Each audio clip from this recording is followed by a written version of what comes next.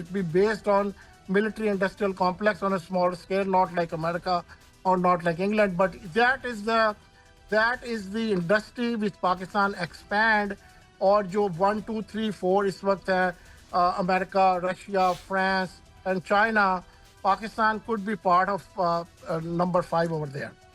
شاہد صاحب, America Bagram air base لینا چاہتا ہے, ٹرمپ صاحب نے یہ کہا ہے, افغانیوں نے منع کر دیا ہے, اور ہمارے ہاں بھی سیاستدان ماحول بنا رہے ہیں کہ افغانستان پاکستان کا دشمن ہے. تو یہ چیز آپ کیسے دیکھتے ہیں, کیسے پلے کرے گی؟ دیکھیں ٹرمپ صاحب کی جو بات ہے اس میں تو وہ تو اس کی بات پہ تو کامنٹ کرنا تو ذرا مشکل ہی ہوتا ہے, لیکن بات یہ ہے کہ پاکستان وہ ذرا مجھے بیک گراؤنڈ کئی مرتبہ سمجھ نہیں آ رہی ہوتی, لیکن امریکہ تو یہاں پہ پوزیشن تو کچھ لینا چاہتا ہے نا. پاکستان نے تو انکار کیا ہوگا تبھی تو وہ اس طرف جا رہے ہیں نا. نہیں, پاکستان نے انکار تو کیا ہوگا, لیکن مستقبل میں پریشر تو آ سکتا ہے نا پاکستان پہ. ادروائز تو جیکب آباد کی بیس تو ہمیشہ سے پاکستان امریکہ کے پاس تھی, and there are some other areas also America was using. تو کہیں سے کچھ ایسے ہوا ہے نا کہ پاکستان نے ایک پوزیشن لی ہے نا, اس کی وجہ سے ہی ہوا ہوگا نا, اور تو کوئی وجہ نہیں ہو سکتی. ٹھیک ہے شاہد خان, بہت بہت شکریہ آپ کا. مجھے پتا ہے کہ آپ اور آپ کی گاڑی کو ایک معمولی سا حادثہ بھی ہے آیا ہے, تو please take care of your staff. Thank you very much for being with us tonight. بڑی زبردست انہوں نے بات کی کہ ایک ٹائیڈ ہے جس میں اللہ تعالیٰ نے ایک ایسا اپرچونٹی کریٹ کیا ہے کہ پاکستان سفارتی لحاظ سے روز بروز اوپر جا رہا ہے, اور یہ پاکستانیوں کے لیے ایک خوشی کی بات ہے. اب اس کو اس ساری یہ جو اپرچونٹی ہے اس کا اس بات سے کوئی تعلق نہیں کہ پاکستان میں حکمران کون ہے. یہ انڈیا کا حملہ اور اس میں پاکستان ایئر فورس کی زبردست پرفارمنس اور ایک پاکستان کا امیج جو ہے وہ تبدیل ہوا. تو اب دیکھنا یہ ہے کہ اس اپرچونٹی سے فائدہ کتنا اٹھایا جاتا ہے. تو بہت سارے لوگوں کا خیال ہے کہ اگر every body in Pakistan is on board اور یہ جو سیاسی عدم استحکام ہے یہ نہ ہو, تو پھر پاکستان اس پوزیشن میں ہے کہ بہت کچھ حاصل کر سکتا ہے. ناظرین, یہ تھا آج کا پروگرام. اجازت دیجیے, اب سوموار کو انشاءاللہ آپ سے ملاقات ہوگی اللہ نے کے بعد.